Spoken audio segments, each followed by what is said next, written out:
I'm Denise Griffiths, and this is your partner in Success Radio. If you have ever picked up your phone just to check one thing, we've all done it, and somehow lost the next 30 minutes or more, you're definitely not alone. Technology has given us incredible opportunities, but it has also quietly changed the way we sleep, the way we work, think, connect with one another, and even how our bodies respond to stress. Today's conversation with Justin High is one that affects every single one of us. Our sponsor today is Roberta Fernandez, your mind stylist. Now, Roberta is an integrative emotional intelligence specialist. She is a master practitioner of NLP and a board certified hypnotist. She helps individuals and teams shift how they think, communicate, and lead using neuroscience, emotional intelligence, visualization. I use that one a lot, and practical mindset tools. So, learn more about Roberta Fernandez and her work at helping you with help. She will help you. I'm sorry. This is going to be one of those days, so I'm just gonna stumble my way through it. So visit her at her website at yourmindstylist.com. Now back to my guest. He is Justin High, an entrepreneur, an inventor, a product designer, and the founder of Rebalance Health.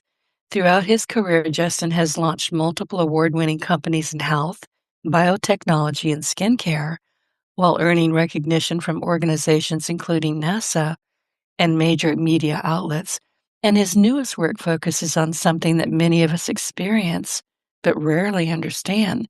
And that's the hidden impact that chronic stress and our always connected digital lifestyles have on cortisol.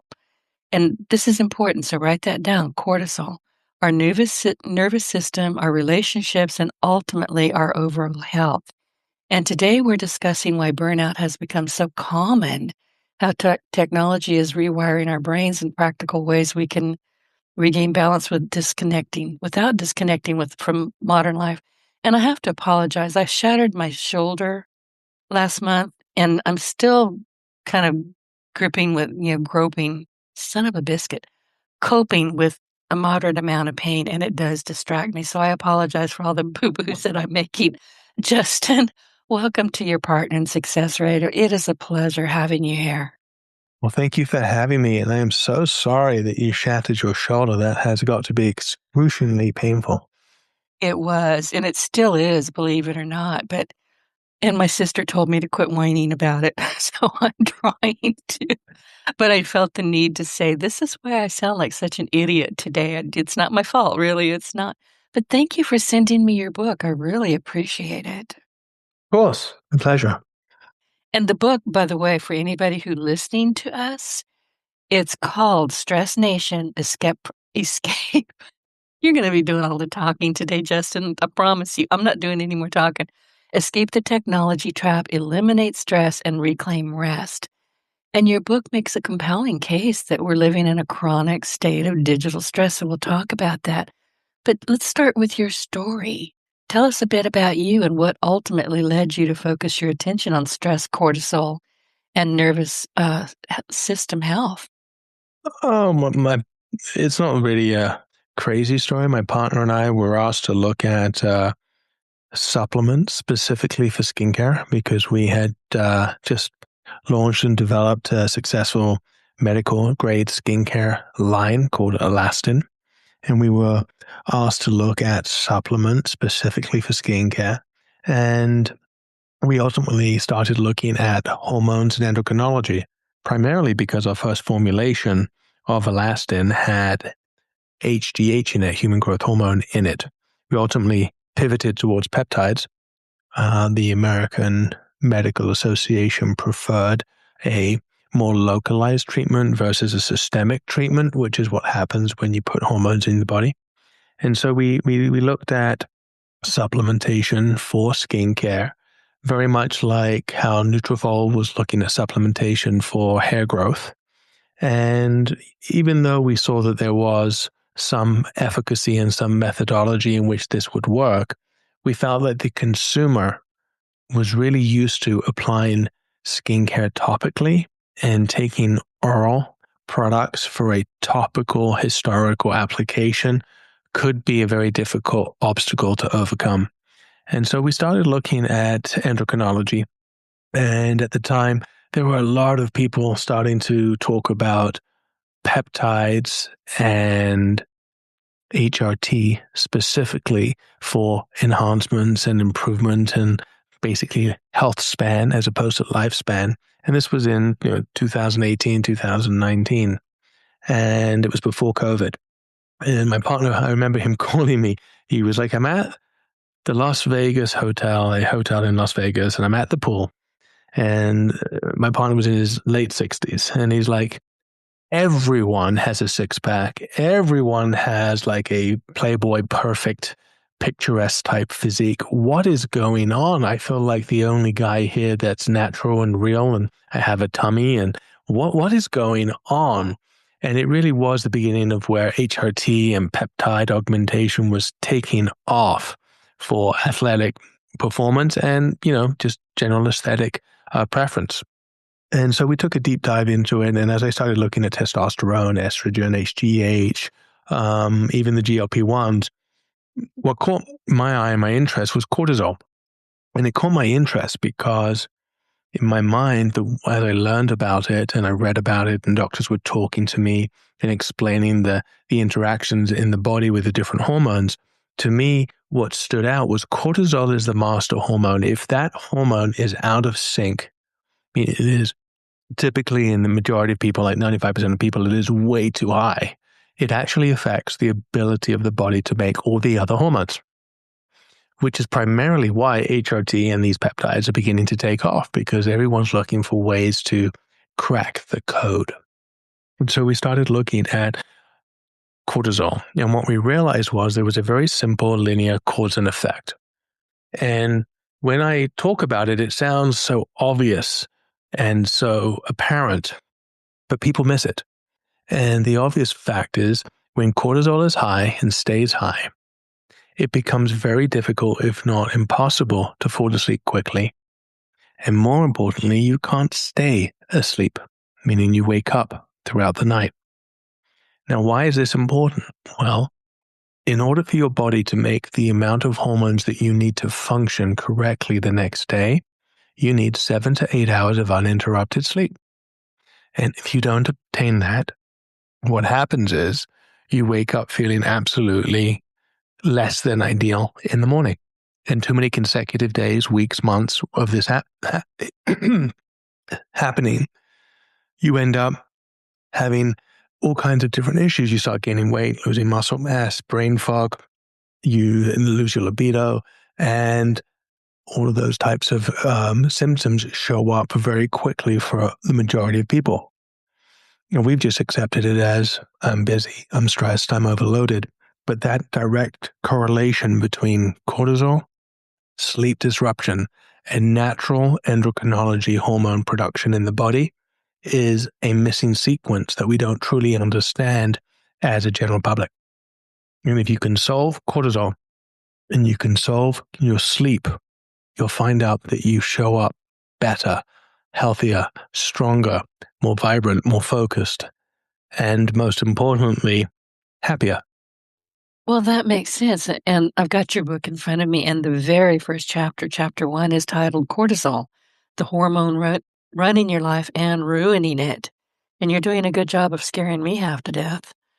Well, it's not the intent. I'm hoping not to scare people, enlighten people. I don't sleep. I never have. Yeah. Sleeping is something that I've just never been good at. I don't really enjoy it, and my mother said that from the time I could walk, I just refused to sleep. And I was reading at 3, so she insisted later in life that I didn't wanna sleep because it cuts into my reading time, which I happen to agree with her with, but I I don't find that this is a lifelong thing with me, so I don't find it something like, I can't sleep, I'm worried, it's just how I operate. But I don't think many of us actually do that, do we? No, I mean, look, there's always going to be exceptions to the rule, right? You occasionally I come across someone that says, I'm fine with 3 hours of sleep. And I'm sure that they are. But for the vast majority of 90% plus of the population, they need 7 to 8 hours of uninterrupted sleep. And the way that I can best describe it is think back to when you were in your 20s. You could work all night or pull an all-nighter, whether it's at college or in work, but you could work through the night and you pretty much survive the next day, no problem. For the vast majority of us, if we did that in our 50s, 60s, 70s, we're an absolute zombie the following day. You just cannot do it. And a lot of people I interact with as I've gotten older, and I'm in my 50s, they say, I go to bed, I'm in bed asleep before 9. And that's because they need their sleep. They need it. They've realized as the older they get, the more important sleep becomes. And that's simply because we're aging. But what happens in the body when we age? We make less hormones. So what little hormones we make in our 40s and 50s, that becomes absolutely critical that we get the sleep to make that little hormone. If we don't get the sleep, then that little hormone that we make doesn't exist, and therefore we are operating at a complete deficit the following day, and we feel it.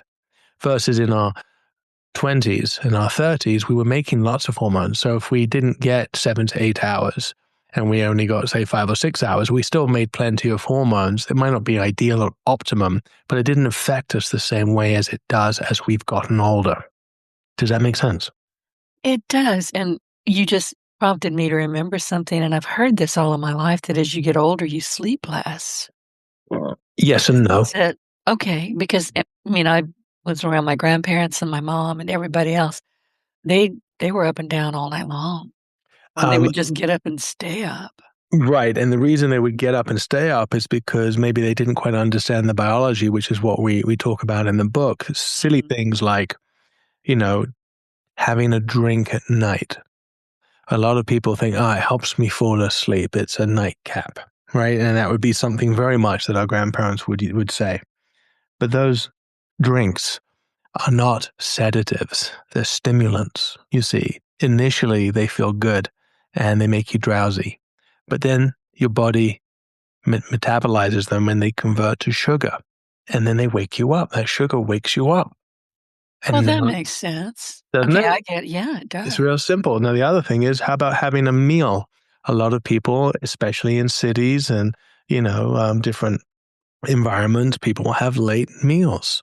Well, your body metabolizes those meals. And as you get older, well, guess what?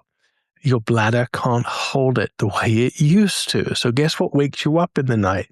Your bladder. You need to go to the bathroom. You need to eliminate what you've consumed, whether it be liquids or solids.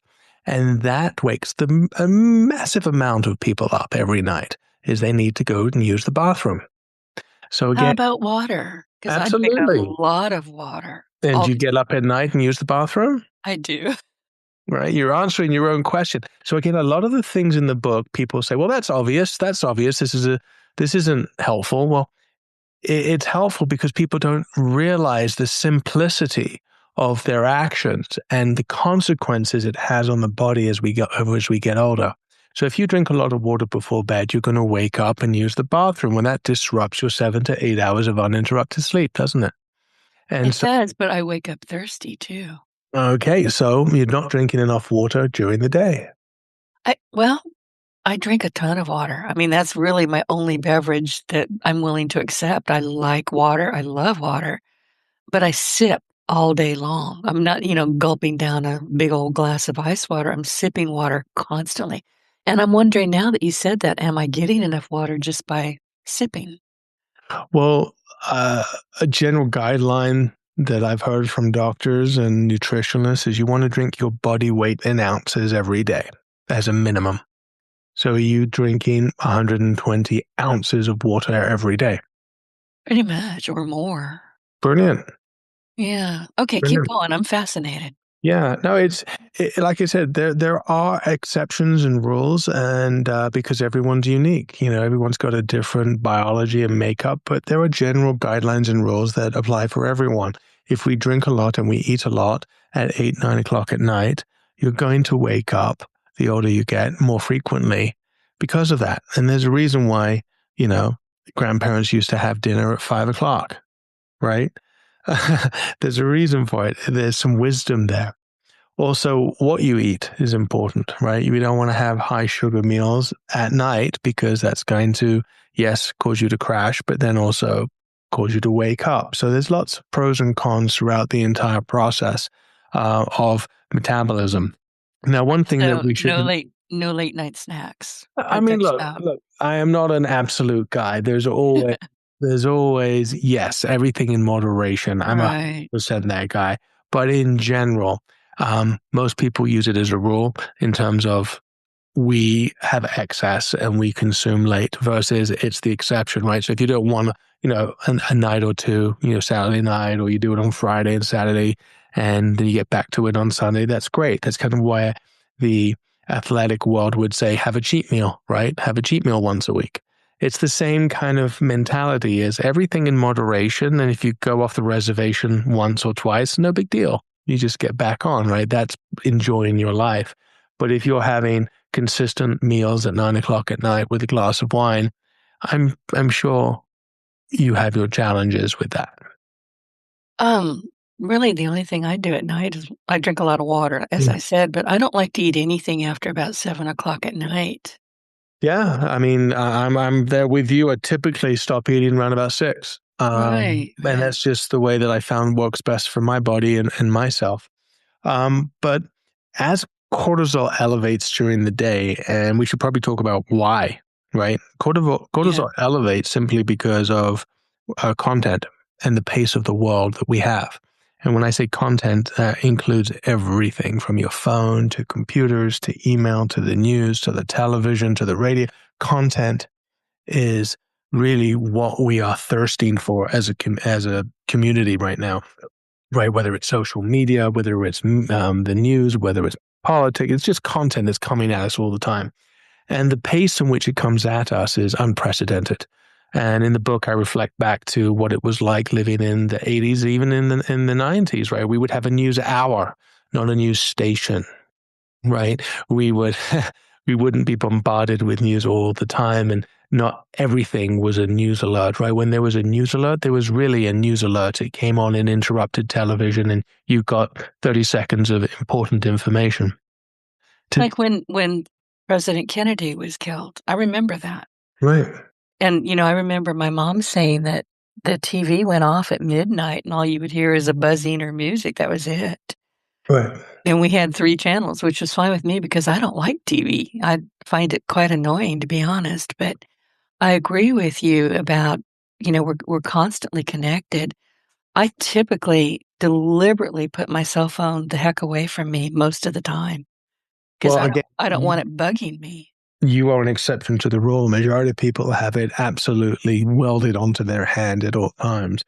Um, and it provides a comfort to a lot of people, right? It is part of their body, their person. They literally have it connected to their hand, and they're always looking for that vibration, that buzz, that piece of, you know, that addiction to getting something that's on that phone. And the data says that the average teenager spends 6 hours a day on social media. That cannot be healthy for so many reasons. Well, if you think about it, if you take that student and they go to college, they're spending one full year of a 4-year college degree looking at their phone for social media purposes, not for education, not for, you know, anything other than just that feeling that addiction that is coming from different platforms. And so it's very important. It's very enlightening when you look at this to acknowledge it and go, oh my God, how do I get this back under control? The average person scrolls the length of the Eiffel Tower every day on their phone.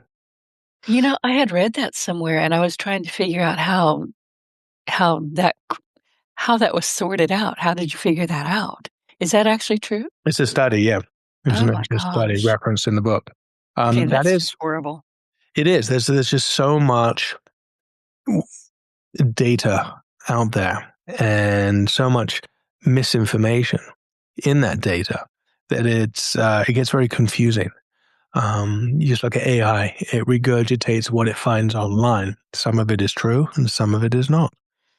And so there's just this melding pot of information. Whether it's correct or incorrect is again subjective. If you have that ability to look at it from that perspective, when we grew up in the 80s and the 90s. What did we have? We had Encyclopedia Britannica, and we had a library. And if it didn't exist in the library or in Encyclopedia Britannica, it didn't happen, didn't occur. I still have my childhood, um, encyclopedias. When I grew up and left home, I took them with me because I was the only one in the house that really wanted them. I still Yeah, have the darn things. that's They're wonderful. red. Yeah, and you used to get annual or every 24 months you used to get an appendix, an updated Right. reference guide. Yeah, and now you have everything on your phone, so everything is fact checked, everything is looked at on Google or AI or whatever platforms you use. And on top of that, then you've got social media and people disseminating their perspective. And so when we used to have a circle of, I don't know, maybe we had 150 people in our circles between family, friends, acquaintances, and so forth, our world was somewhat contained. In today's world, people compare themselves to hundreds of millions of people because of all the content and access to information they have. And so most people are in a constant state of the grass is greener on the other side, more is better, and my life should be more like that. When if you really think about it, people put on social media what they want you to see, not the truth, not their authentic selves, but typically they let you see what they want you to see. Very few people show you the good, the bad, and the ugly. That's true. And, I'm a podcaster as well as a web developer, and I get hundreds, hundreds of people wanting to come on this show every month. And they send me these beautiful one sheets. I mean, they're just gorgeous. I throw them in the trash because they're telling me what they want me to think they are, not what I think they might bring to the show. So Yeah, I don't pay a yeah, bit of attention to the to me, it's beautiful. They're lovely, but they're propaganda. yeah. My grandparents used to tell me all the time if everyone stood in a room and they put their problems on the floor, you'd pick your own back up again. Why? Just because you never know what people are actually dealing with. Oh, You okay. never really know what people have going on in their worlds, and oftentimes you have it far better than you imagined. And so that constant FOMO, fear of missing out, that social media is fabulous at, exacerbating in every human. Um, Putting it down and going on a bit of a cleanse is wonderful. And I talk about in the book the benefit of JOMO versus FOMO. So JOMO meaning the joy of missing out versus the fear of missing out. And what that means in very simplistic terms is JOMO is be in the present, be in the now, enjoy this very moment for what it is, give it your full attention, and stop looking over the fence or looking back or looking forward and wishing what might be. I love that. And, this is about the time of year everybody's getting married, or maybe it was June, I never can remember, but every year I come across these posts or they're on Twitter or X or whatever you wanna call it. It's like, as soon as we get married, we're going to start our new life. Your new life was this morning. Correct. Where does that even come from? It Correct. irritates me, I'll be honest with you. I'm like, "What new life? You're living it right now." No, I mean, my wife happens to my wife as well.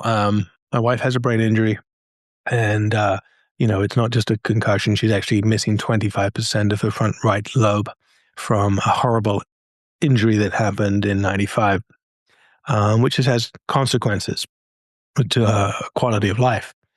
And one of the symptoms is sometimes that she gets, anxious and she finds food therapeutic. And then she says, "Well, I'll start my diet tomorrow, or I start healthy eating tomorrow." I'm like, "Well, why don't you start right now?" "Well, I've While already you're started." thinking about it, while you're Yeah, talking about it. I've already started. And we have that conversation all the time, and I do it myself in other ways, right? No, I'll start tomorrow. Well, why not start right now? Be in the moment. Just make the decision. You don't give yourself permission to go all the way down the rabbit hole and say, yeah, I'm going to stop right now. Right. I'm going to stop right now. And that's But just you have to be aware. You have to be aware that that is a decision that you can make. correct, and that you're willing to make. And I think the willingness is the interesting part. But um, really, to get back on track in terms of cortisol and hormones and how this whole thing is playing out is because of our addiction and our need, right? We might not be addicted, but we need to use the technology, right? Because it is a fabulous tool. Email, internet, social media, it's all a fabulous tool. But we're not computers, we are humans, and we still need food, water, and sleep, and human connection. And we are the most connected we have ever been, and yet we are the most loneliest we have ever been. I have heard that, and, anybody who knows this show knows that I am a highly, and I mean highly committed introvert. I've got a sign on my door that says, "If you weren't invited or I'm not expecting you, don't knock or ring the doorbell." It's been on there for years. You know who does knock or ring the doorbell? Politicians. I Yep. have to say it. But I'm not lonely because through this podcast and through the work that I do, I get to meet people from all over the world, magnificent people, brilliant people, interesting people. And in so many ways, the people who come on the show, like you are doing today, become my mentors in so many ways. I don't have time to be lonely. You are, again, very unusual and blessed to be that aware and have that natural makeup. The majority of us get addicted to the different companies that are pushing their agenda forward. There's constant fear mongering going on as a strategy. And if you have a look at the way that marketing campaigns have evolved, it's become quite toxic. It is not healthy the way it used to be. It used to be benefit driven, but now it's fear driven. And companies are doing it as a way of getting attention, because to get the consumer's attention today is much, much more difficult than it used to be. And I go back to scrolling the Eiffel Tower as an example. You used to be able to sit and look at an ad. Now, unless the ad catches your attention for a second or two, you've scrolled past it. People's attention spans are significantly shorter than they ever have been before. And you know what I have noticed about the chronic ads and the way people talk to us on internet, and it's all about money. It's all about sales. They have to make a sale. They've got numbers to meet. Th Just and you can almost hear how frantic they are if you really pay attention.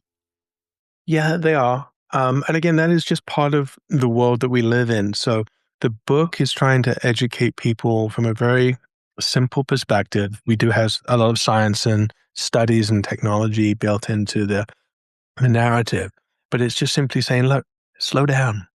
We were never built to run at the pace in which we're running at. We used to Right. we used to wait for letters or telegrams or FedExes to come in the mail. With email, everything became instantaneous. Text messaging is now a medium where people expect a response right away, right? You text you want that text to come right back. You ring someone, you want them to answer. Our time is being demanded, and that is causing our cortisol levels to spike. And we are not getting into a more even, balanced, rest and digest state. And I'll explain the difference. Typically, a elevated level of cortisol is fight or flight, and a normal level of cortisol is rest and digest. When you're in the elevated fight or flight state, your body thinks that it's in an alarm situation. The alarms are going off. And this is a good thing. Cortisol is designed to help your body in so many beautiful ways, from digestion, from sleep-wake cycles, from immunity. It does so many good things for the body. But when it's in the alarm state, it's also doing something very good for the body, and it's telling you that you're in danger. And what's happened is, because of the way that we work, the pace, the text messages, the anxiety that's been built up in our bodies, our cortisol levels are elevated to a very high state, and our body thinks we're under threat. And when it thinks it's under threat, it then takes evasive action. The simple things, well, if you are under threat, historically that would mean you're running from a burning building, you're being mugged, or a saber-toothed tiger is running after you. And so your body's thinking, I need to divert all resources to keeping myself safe. So what does it do? It turns off metabolism because, well, I don't know when I'm going to eat next. So I'm going to slow metabolism right down. And so it stores fat. It stores energy as much as it can. Yes, it's using it. Adrenaline is kicking in, and that's helping you. But at the same time, it is trying to store fat. And that's where a lot of people start talking more recently about cortisol belly. And that is simply where you're keeping excess fat around your tummy as your body's using that as reserves. I need to retain as much as I can. When you're running from a burning building or being mugged, you don't need your libido. And so the body turns off libido. Enter erectile dysfunction drugs, enter in people having less and less intimacy globally, particularly in Japan. There's a lot of articles about how the people are just not having intimate relations, then obviously reproduction cycles and babies are becoming more scarce. People are just not that interested anymore. Again, cortisol is partly to blame here because it is shutting down people's desire and sexual libido. Does all that I make had I sense? had read yeah, I had read that about Japan, and, Yeah. I think, and I'm not entirely sure, but I think Japan is now trying to bribe people to have babies or pay them to have babies, but they don't want to. Right. Right. Um, so that's an example, right? So your body is screaming danger, danger, danger, danger, and it's turning systems off, trying to get you to calm down. But we're not calming down. We're just consuming more data under more stress, more anxiety, and our body is not being able to regenerate at night. And so it is really important to be able to learn how to regulate our calendar, our schedule, and be able to shut things down correctly. Now, we want cortisol high and elevated in the morning. That's what gets us going, get up and running, and you're at your all time best is after you've woken up and you've had some food and some sunlight. You're at your best around mid-afternoon, cortisol should start coming down. You want to start winding down, and you want to start bringing that cortisol as low as possible. So by the time you're ready for bed, it hands off to melatonin. Your body naturally generates melatonin. Melatonin prepares you for sleep, gets you into that relaxed state, and you should fall asleep and stay asleep. The problem is around midday, most people, they're not beginning to come down the top of the peak and come back down the bottom side of that curve. They're just staying at high levels of cortisol, if not increasing. And so you can't go from a high of cortisol to a sleep bed state by taking a melatonin tablet. It just doesn't work, right? You It can't. doesn't. I've tried it. It's No, it doesn't completely work. worthless. It's absolutely useless. And if it does work, you typically wake up 2 hours later because your body has utilized the melatonin because it doesn't have a very long life in the body. And so you end up taking another, or you take a lot of melatonin to try and get to sleep. Versus think about it differently. Think about trying to prepare for sleep the moment you wake up. How am I going to structure my day so that my natural circadian rhythm is in line with the natural process versus artificially taking it into elevated levels of cortisol, which completely hijack my body's natural endocrinology system? And let's go back to what you said about midday, because I'm one of those people. My mother used to say I would wake up and hit the floor running, and the devil would say, "Oh, crap, she's awake." That may be true. I'm not entirely sure. But I do. I go and I go and I go and I go. But about 2 o'clock in the afternoon, I have to shut down because I'm done. Now, that doesn't mean I'm done for the day. That means that I'm going to shut down. I'm going to walk away from this, massive amount of code that I'm looking at, whatever I'm doing, because my creativity is shot. I'm looking at things for, 20 minutes when it should have taken me 5 minutes to fix it. So I know that I have to just walk away, go walk the dog, go outside, take a nap. And I don't really take naps, but take a rest and just go do something different. I may cook, I may do whatever I want to do. But about, excuse me, about 7 o'clock at night, I'm back up. I'm back up and running. And from what you're saying, I probably shouldn't be doing that. Whatever works for you. I get asked all the time, can you explain this science to me from this particular product? And what do you think of it? And my response is always the same. And this comes back to my wife and my experience within the company is placebo is a real thing. And so my first question is, does it work for you? Yes, it's working great. I said, great. Then my opinion of it should be absolutely irrelevant. And whether the science is voodoo or whether it is legitimate is irrelevant. If it's working for you, enjoy your life, enjoy the product, and run. Just Yeah, enjoy. it does work for me. I Yeah. find that if I take, several hours break during the and I don't do any scheduling of anything after about 2 o'clock because I know that my mind is tired. I'm exhausted for some reason. Not physically, but my mind is just saying, "You better stop. Which is Take a great. So break." you're So I so do. you're naturally bringing yourself down, which is fabulous. Right. Right, and it Typically, works for me. yeah, typically doctors suggest naps are not that great because they will naturally interrupt your circadian cycle and prevent you potentially from getting to sleep and staying asleep. But for some people like yourself, that's great. Now you've got first responders and their cycles are all over the place. Firemen, their stress levels are, unprecedented, and they are always talking about cortisol and how to manage it all the time. And there are always going to be exceptions and different jobs that require people to not have the typical circadian cycle that we would want them to have. So there's always going to be exceptions. But again, for the vast majority, it's a pretty straightforward um, routine. And the problem is we've become entitled and we have told ourselves that I deserve that drink, I deserve that meal. And you do, totally. But if you do it 7 days a week, there are going to be consequences. You're going to put on a lot of weight. Well, there's just But consequences. Whatever, yeah, there are yeah. consequences. And so you have to have that ability to go, what's important to me? And is in the big scheme of things, is this something that I want to commit to in terms of living a better quality lifestyle for health span, not lifespan, right? Because there's a big difference between a 80-year-old that works out and is social and is mobile and is traveling versus someone that's in a home because they can't. And so it really is a matter of health span. That's the big kind of question that everyone is looking to answer these days is how do I live the best, healthiest, happiest life I possibly can for as long as I can? And we are living longer. We are doing more.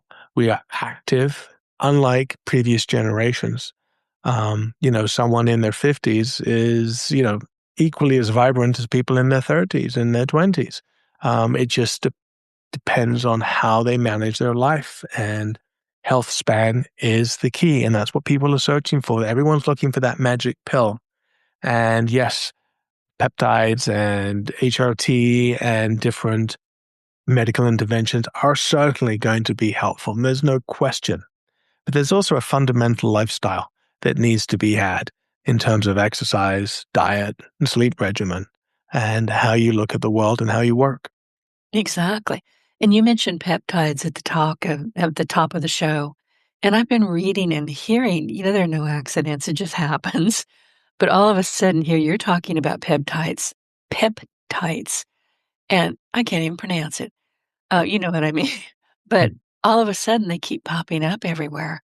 What are they? What are peptides? Yeah. Well, basically, they are short chains of amino acids. Okay. Um, and basically, they have important roles in hormones, right?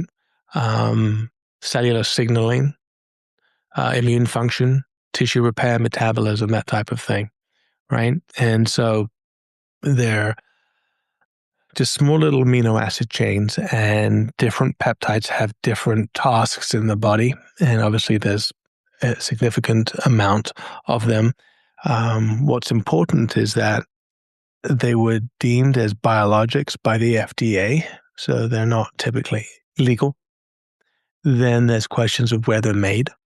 Are they made in a facility that is legitimate? A lot of them come from abroad, and you don't know what's in them. And so there's a lot of issues associated with peptides. There's some that are domestic that are high quality. There's some that are international that are high quality.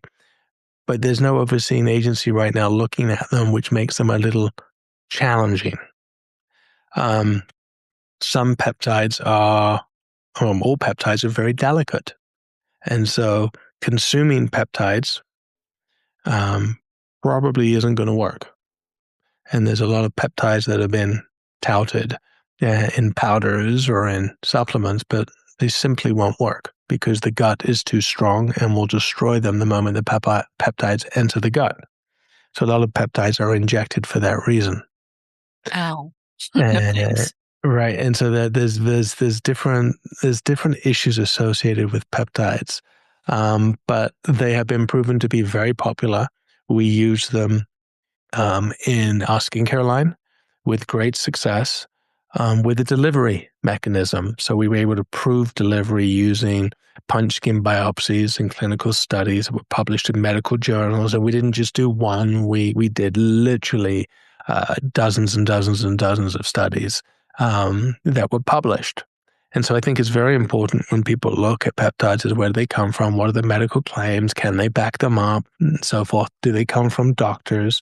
And, even here in Colorado, I see a lot of doctors pushing peptides that they're making themselves. I mean, it's the wild, wild west, I'm afraid. And so there's a lot of misinformation about peptides out there. And I think it's very important to make sure that you're very well versed and educated. People are talking about peptide stacks and people are, selling them online on social media. And again, you start messing with your body outside of the medical parameters or a expert, you could end up with problems. A simple example is you can have too much testosterone, right? People are on HRT, they're testing just for testosterone. That can lead to ED problems, hair loss, and all other complications. You got to think of your hormone, your endocrinology system as a recipe. Think of it as a pie. And everything has to have the right quantity to make that pie perfect. But if you use too much flour or you use too much sugar, something goes off. And that's the same thing with your endocrinology. If you have too much of any one hormone, it throws the rest of the system off balance. And so it's very important when you start playing with these things that you do it under the guidance of an expert and don't take matters into your own hands because there can be big consequences. One of the biggest consequences that people don't realize because it's not really spoken about is that it is proven that once you start HRT, hormone replacement therapy, within 12 to 18 months, you stand an 80% chance of never coming off that hormone again, meaning your body stops making it, even if you're not augmenting it, injecting testosterone or estrogen or progesterone. If you start taking it, you're probably going to be on it for the rest of your life. You stand a 20% chance of being able to successfully come off of it. And so there are consequences with everything. And I just think it's very important people do the research, they talk to experts, and they educate themselves so they can actually better understand what's going on inside of their bodies, and they can be more educated as to the cause and effect. So where do we start, Justin? I mean, if you have somebody like me who is reasonably healthy, I've been healthy all of my life, and I'm very proud of that. And the reason for that is because I just refuse to be sick. I know that sounds a little bit arrogant, but I truly believe that the way we think is the way we behave. I really do. And I just refuse to be sick. I know a lot of people who are, and they talk about it a lot. I Yeah, I go away from that. I don't listen. I just yeah. The book talks about a few basic things, and we can break it down very, very simply. You don't have to be a nun or a monk in order to live a good quality life and healthy life. But we just need to come back to some real basics. And, I reflect in the book, I'm like, how many diets that have been published are you aware of in our lifestyle? I mean, everything from the South Beach diet, the paleo diet, the keto diet, the vegetarian diet. There's endless diets out there, Atkins, etc. The way to eat is really simple. It's going to blow your mind right now, Denise. It's very straightforward. Consume less calories than you burn. Right. Everybody Right? knows I that, I don't and we mean to don't be do it. sarcastic. It's that simple. Consume less calories than you burn and try to make them as close to farm to table as you possibly can. Before the baby boomers took over and processed foods everything, low sugar everything, aspartame everything, forget all that nonsense, right? Is it comes from the farm and eat it. So we're talking vegetables and fruits and just a protein, right? That's it. Consume less calories than you consume. And the way you start there is measure your calories for 1 week. You'll be blown away. Are you Yeah, you will consume be you sick, yeah, you'll get you'll sick be to your sick. stomach, yeah. Yeah, you think you're consuming 2,000, you'll be closer to 3, 4, 5,000 calories. You just won't believe it. People don't look at serving sizes. People don't understand what the nutrient content is. So if you can actually be very structured and just for 1 week track your calories and then make that adjustment, that's a great start. Second thing is people say, what's the best exercise? And just like with diet, there's Walking, take a thousands and walk. Go thousands. walk, yeah. Yeah, thousands. Right. First, it was, jazzercise, then exercise, then it was CrossFit, and then it's running, and then it's swim. I mean, everyone will tell you what the best thing is. Guess what it is? Just move. It's Start going to be moving. one that you are consistent with. That's the best exercise that you're consistent with. And I agree with you. Right, Best right. exercise, there's two of them. Number one, walking. Can you walk? Can you do 10,000 steps a day, which is roughly 4 miles, right? Can you walk 4 miles a day? It can be broken up over multiple different walking sessions, which I recommend. Do a couple miles in the morning, do a mile or so at lunch, and do a few more in the late afternoon. Why? Because it gets you up from sitting in that chair. We shouldn't be sitting. We're not designed to sit, especially for long duration of time. So get up and move. So walking, fabulous. The other one is some kind of resistance training, whether it's weights, dumbbell, whatever, just some resistance training. We were used to working out in the fields and the farms and moving and lifting. And we don't. We sit at a desk and we push little buttons all day long. So get up and move and lift and do something. You don't have to lift heavy, heavy, heavy weights, but do something. It's really good for your muscles. It's very good for your bones, helps offset osteoporosis because that is what our bones need. You strengthen your bones by putting them under load. So that's it. Eat less calories than you consume, farm to table, go for a walk, lift some weights. Guess what? Most people will have life-changing events at that point. I have to tell you, since I broke my shoulder, I've been sitting a lot because honestly, that for the first 2 weeks, 2.5 weeks, that's all I could do. Yeah, it's And painful to move. getting back up and down. You know what I did learn too? If you curse very loudly, it helps with the pain. But I have found out that because I have been sitting so much that my butt goes to sleep. That's not fun.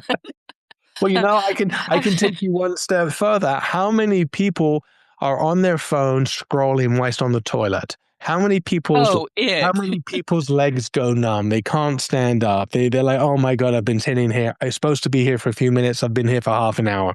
Right? Um, it's amazing what happens when you realize how stagnant we've become and technology has kept us in that sitting position, which is not healthy. And even when you go for your walks, my big recommendation is leave the phone behind. I do. I refuse to take it with me. Yeah. And if you don't wanna go walk by yourself, get the dog. You're gonna have to go walk. Yeah. Just go do that. And that's like I said, there's nothing like absolutely revolutionary in the book or when I'm talking about it. It's just trying to get us back to where we know what we should be doing. Right. Because we are so bombarded with so much content and opinions that sometimes it's easier just to turn it all off and go, wait a minute, that's so much noise. I don't need all that noise. And go back to looking at people in the eyes, having conversations, going out in public, interacting and lifting your head up and putting that phone away. It is slowly basically eroding community, connection, human, the humanness of the world, right? We are becoming machines and we're not machines. We cannot work 24 hours a day. We cannot constantly be working, working, working. It's not how we were designed to be. We need to regenerate and recharge at night through sleep. Yeah, I agree with you, and I do recharge. Listen, even though I sleep in kind of fits and snatches, I sleep well. So I'm not complaining about maybe as I get older, it'll be a problem, but right now it works for me. I've done this all of my life, but I have to tell you, when we were talking about eating and calories, I cook. I love to cook. I'm a great cook. I live in Southwest Louisiana. We'll cook anything that doesn't get away quick enough. I mean, we cook, but but I tend to eat once a day, and that's about mid-afternoon when I'm about 2 o'clock. When I'm shutting down, I'm not hungry until then. I never did like breakfast. And I'll make a meal or I'll thaw a meal that I've already cooked and make sure I've got today it's going to be, tomatoes, avocados, a boiled egg, and and some kind of protein, probably chicken. Once I'm done with that meal, I'm done for the day. And I Great. know that's not normal, but 3 meals to me is just bizarre. I can't do it. Well, it depends on the individual. I mean, there's definite studies that say that when you wake up, you have enough glucose in your system to sustain about 20 minutes, maybe 30. And so you need to put protein in your body in order to maintain that. And the reason why that's an important point is because um, people think that the body will start eating fat right away. And it doesn't work that way. Your body will eat the first available food source that it can get when it runs out of glucose. And the first available food source is muscle mass. Your body, Oh, it gotcha. takes your body literally moments to start breaking down muscle, which is why it's so hard to keep and build and so forth. It's very challenging. It takes about 4 hours to start breaking down fat. I didn't know that. So, basically, because I always have a bowl of boiled eggs in the refrigerator, always. And so maybe I should start my morning with a boiled egg and then eat my main meal at 2 o'clock. Correct. I mean, it Okay, does. I'll try You that. don't need much. Just a little bit of protein is good. So I typically go to the gym. I'll have a little quick protein powder and some water, so I have something in my body. Go work out, come back, have my breakfast, and again, I'm very careful that my breakfast is around about 400 calories, which is eggs and yogurt and berries. And then I'll have lunch at around midday. And again, same thing, meals around 400 calories or so, which is a protein and some vegetables. And then again, at evening for dinner, something similar, salad with a protein. And I try and have that before 6 o'clock. And I'm drinking water with electrolytes throughout the day. Doesn't mean that I don't go out for a sushi meal or a nice steak with my family and friends. Absolutely. But I try and have a typical regimented day that keeps me functioning and going. And I try and stay away from the sugars and the artificial products and the sugars and, just stay as healthy as I possibly can. And I find that that works really well. And the more that I do that, the more challenging it becomes when I deviate because I don't feel very good because my body is so used to a particular schedule and a particular diet. I know what you mean. I love Chinese food, and if I am going to go out, because look, my food in my kitchen is better than most restaurants, and I know that sounds arrogant, but it really is. And I love Chinese food, but I suffer for it the next day or so. It was so good, but I know the next day I'm going to have headaches. It was delicious, but I can't do it very often. Yeah, yeah, It's kind of a absolutely. treat, that's all it is. But Absolutely, absolutely. Well, thank okay. you so much for Oh, having me we on your podcast. I so appreciate the opportunity to have this conversation with you. Oh, it has been a pleasure, and there's so much in this book. I have to tell you, I keep opening to chapter 4. I've got sticky notes all over this thing. And I keep going to chapter 4, and it's stress, anxiety, and clickbait, which we kind of covered. The unholy trinity wrecking your hormones. So listen, everybody, get this book. It's important for your health. It's important to understand how your body works. And it's important to understand how cortisol can make or break you. We've been talking about multitasking. Oh, that's horrible. I used to be so proud that I could multitask. Now I'll catch myself doing it, and I will literally and we all do this. You raise one hand and you smack it with the other one like, "Bad Denise," because I know it's stupid.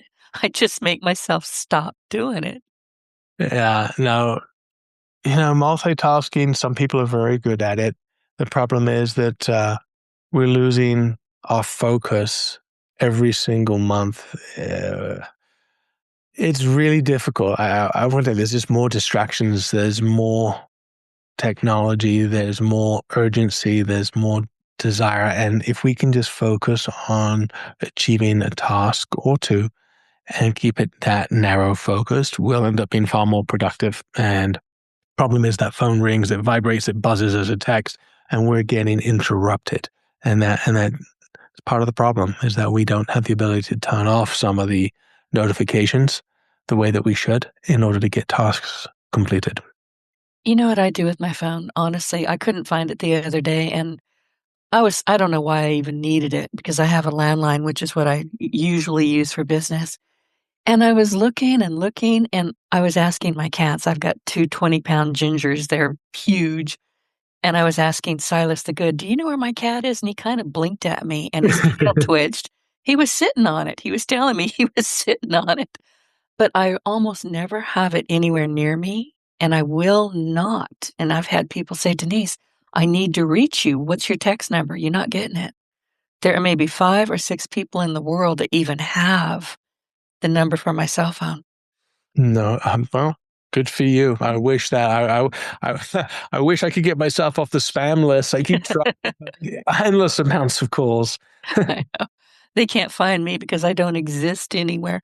Listen, if anyone listening to us today realizes that they're constantly overwhelmed, what are the 3 simple habits that they can begin with today, right now, after they listen to this, that will immediately start calming their nervous system? Just go, put the phone down, go for a walk, and breathe. There Just you go. It's that simple. It is that simple. Obviously, we have a book. We have a supplement line focused on cortisol. That wasn't the intent of the book. The book was just to try and educate everyone as to the why. But if you'd like to learn more, go to rebalancehealth.com, where we have supplements focused on um, supporting cortisol with clinical studies and trials. So all legitimate stuff. But essentially, you know, the quickest way is to breathe, do some box breathing or another type of breathing technique and go for a walk without technology. Or take your shoes off, take your socks off, and go stand in the earth, in the ground, and just watch everything just go away immediately.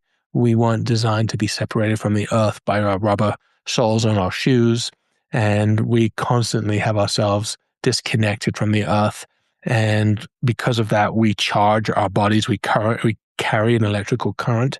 And by putting ourselves in the ground, we literally ground ourselves from an electrical perspective. And you just see amazingly how quickly you start to breathe. Anxiety goes away and you start to calm yourself. So there's so many different techniques that I speak to in the book.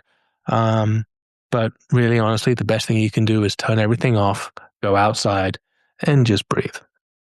I'm so glad you brought that up about grounding. I've got 3 giant pecan trees in my backyard, and I do that all the time. I Yeah. go out in my flip-flops, I'll walk off I've got a covered patio, and that goes steps down to a regular patio, and then I kick those things off, and I go ground myself under those pecan trees because I love those trees. And, eventually I'll go, "Oh, what am I doing?" Because I'll just kinda tune out, and then I'll remember where I'm at, and it's time to go back in, but it really does help. So, Justin, if every listener remembered just one lesson from today's conversation, what would you want that lesson to be? I think you just kinda laid it out. Walk, breathe, Walk, water. walk and breathe. Yeah. Otherwise, I would be go make someone else happy today. I mean, I literally live my life by trying to make my wife laugh as many times as I can in the day, and getting back to that play, like literally play. It drops your cortisol faster than anything else you can possibly imagine.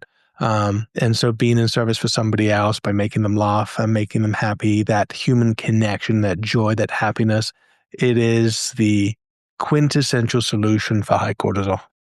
Understood.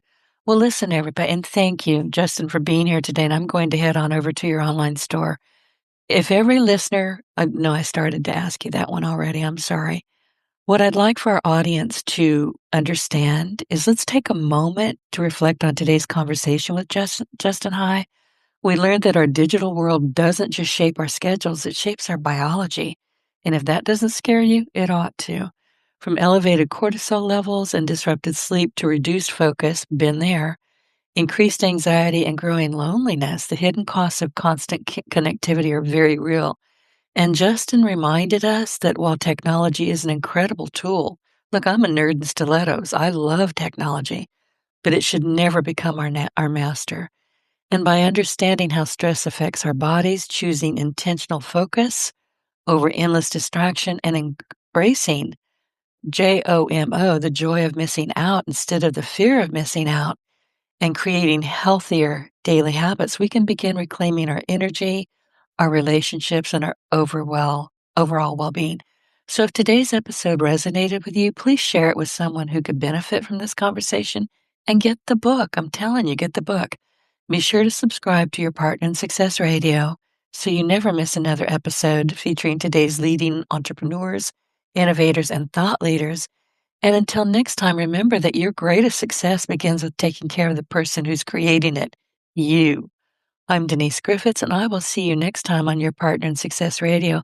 Justin, thank you so much. I really appreciate your time today. Likewise. Thank you, Denise. I really appreciate it. My pleasure.